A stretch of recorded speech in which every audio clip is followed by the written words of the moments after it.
is lights out, and away we go after quite a long hold with the lights. And who is going to get the lead into that first corner? It's a very good start for Armor Car. He's got a much better launch than Evan Byrne. Looks like Roke might have had a better start compared to Evan Byrne. Is he going to try and get in the slipstream of Armor Car going down into the first corner? He's going to think about it. He's got his teammate off his car, and Roke goes side by side. Lopez has also got the jump on Byrne, who's not had the best of starts. Going down towards that first corner as they go into the first corner. Oh, bit of contact there. Oh, bit of damage there. I don't know who's got damage there. It's Byrne who's got damage into the first corner. The championship contender with damage has that Mercedes. Also got damage. No car has got damage. He's just about avoiding it. Quark gets up to third place. An amazing start from him. But chaos at the first corner as Byrne has got damage.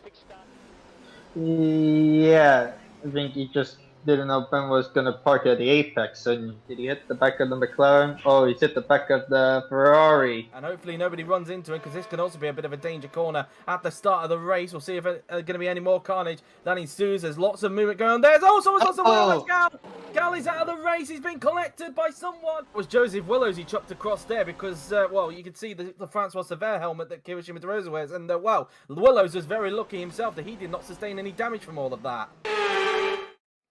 Doesn't look like he's had much traction there compared to the Williams, but I don't think it's going to matter too much because here comes the straight line speed of this Honda engine now. They Byrne right on the back now then of Jamie Griffiths. He's right in the slipstream. He's going to go to the inside line. Can Byrne pull the move off here on Jamie Griffiths? Clearly seeing red in his eyes right now is Evan Byrne going down towards the first corner, and he takes the place of E. Didn't even need to wait for the corner, and Byrne is up into 17th place. Next target for him, who is in 16th place. I'm actually not sure, to be honest, because the graphic didn't show us. Meanwhile, Kloss now on the inside of Galloway into the first corner. These two have already made contact going into the stadium section, and Kloss finally gets the move done on Galloway.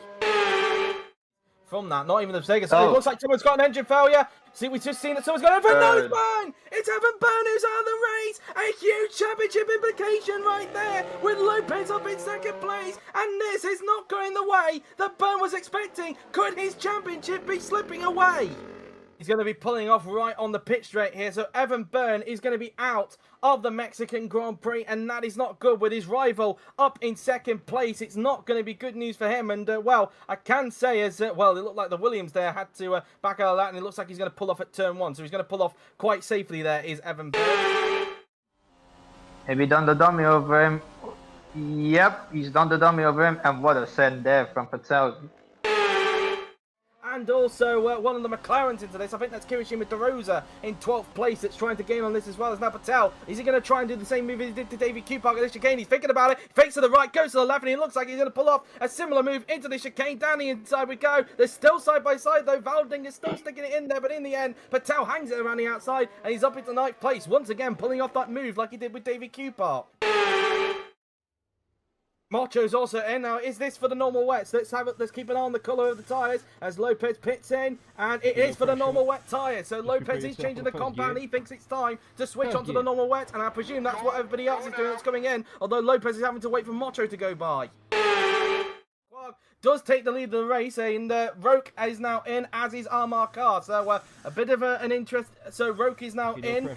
Quark sets the fastest lap of the race, meanwhile, on the extreme wet. So currently he's only onto that bonus point for the fastest lap of the race. So very interesting to see. Maybe he feels a little bit more comfortable on these tyres. I'm not sure, but either way, Roke and Car are ditching these tyres. That's not really. But those two have finished off their pit stop. They rejoin in third, and in fact, his car going to get out in front of Lopez here. Let's see, because Lopez is coming down the pit straight way. Over his car and all this, and Car might have got the jump, and I think he's done enough. He's got enough of a gap to ensure he still stays ahead whilst he's still building up the speed. Maybe he could return ahead. So look, it's a 5.5 second stop for the Renault mechanics. 32 laps over. They are all expected to make another pit stop towards the end of the race. Chatfield's in, but where is Quark going to come out in this pit stop? Roke has gone through. I think Car going to get the jump here on Quark. There is Quark. He's just building up the speed. I think Car might actually go straight past him because he's still on high speed. Quark's still trying to build up the speed. Car is going to look to the inside line. It's going to be quite tight, but I think Car's got the edge into the first corner, and Car has got the jump on Quark. And Roke is still struggling to lap that Williams at the moment, and Car is right on the scene with him as a result. And, well, is Car going to use this to his advantage? Roke finally gets a lap on the Williams, but now he's going to try and use this speed to get a hold of George Roke down the pit straight. Can Car get the lead of the race here? He obviously lost the lead at the start. Lopez sets the fastest lap of the race, but Car is right in the slipstream of Roke. He's on the inside line. Can Car take the lead from Roke down into the first corner? Side by side to go. Car on the inside, and has he got the move done? Roke is still trying to stick with him into turn 2, but it's not going to be enough, and Armar Carr takes the lead of the Mexican Grand Prix. For the time being, but can Patel probably do what he did with both Valdingo and Kupok earlier on? Yellow flag. And it's Quarg is out of the race with a mechanical failure. We talked about runner reliability earlier on, and it's come back to bite Roman Quarg. To try and help him out and get past the McLaren driver, although it looks like De Rosa might dispose of him pretty quickly here, which he does. Will Patel also follow through as well? Although having said that, oh, no contact has been made between De Rosa and Patel. He was trying to speak there, but Ra was talking over him there. What were you about to say there, Yuri? Yeah, now he finally gets past De Rosa. I mean, that's just red eyes for Patel right there. Indeed, there's been more goals there. Kupok has also lost his front wing and also clipped the back of Valding. I think that might have been a chain reaction from De Rosa in front.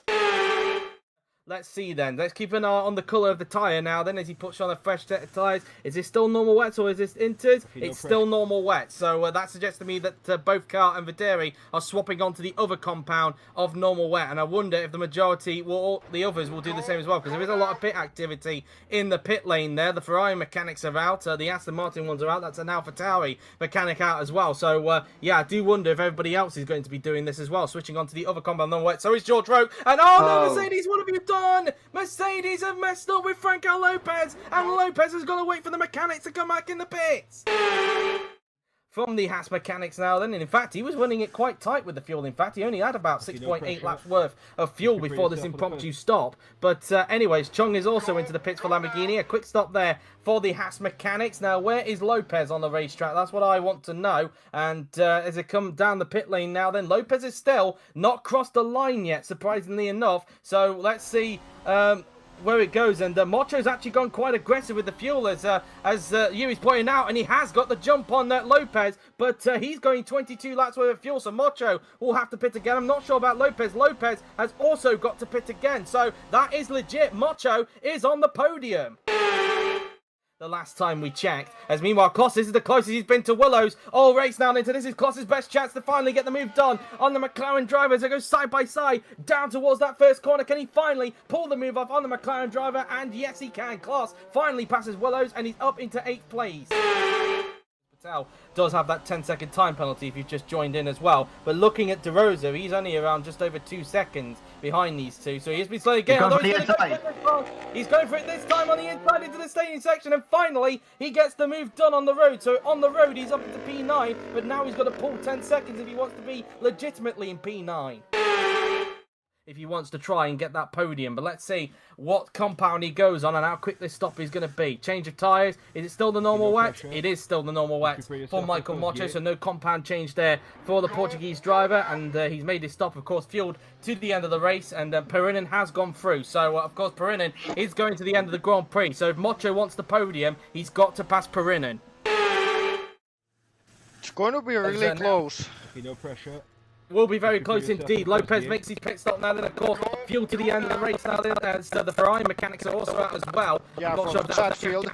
For Chatfield. It's for Chris Chatfield now. Lopez now coming out of pit lane now. Let's see where Lopez is going to join then. Mocho is only in the final corner.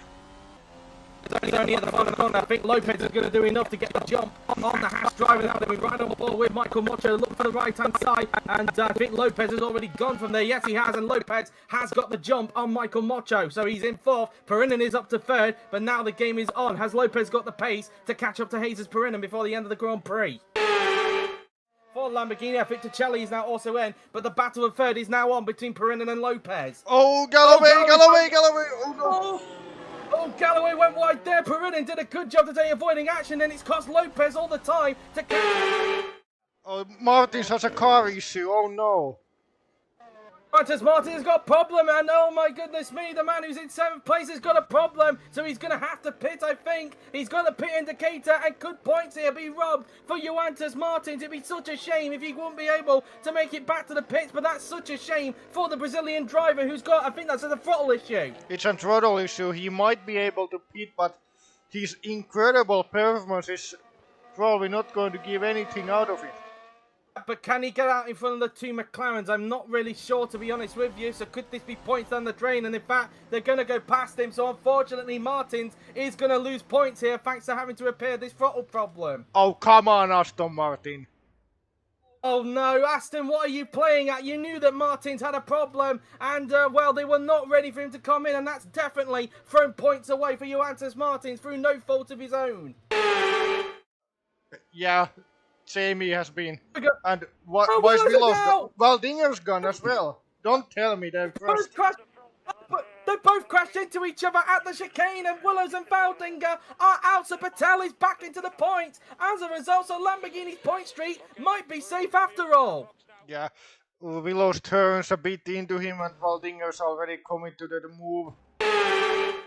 Lopez is up into third place as car starts the final lap of the Grand Prix, but Lopez is up to third place, and at the moment the gap will be at 35 Palmer car after what has been a disappointing season for him so far. He's going to finally get his first win of the season as he rounds the final corner. It is going to be Amar Carr who wins the Mexican Grand Prix here in Mexico City, and finally, after a winless 17 races, Carr is back on the top step of the podium. Amar Carr wins the race from George Roque in second place. Franco Lopez is in third, now with a 35-point lead in front of Evan Byrne, with a slim chance to win the title in Bahrain, with Jesus Perinen in fourth, just missing out on the podium, with Michael Mocho also missing out on the podium in fifth, with Chris Chatfield in sixth, Barges Gloss in seventh, Rahul Patel remains in eighth despite his 10-second time penalty, with Kirishima De Rosa in ninth, and Johannes Martins completing the points in 10th position for Aston Martin.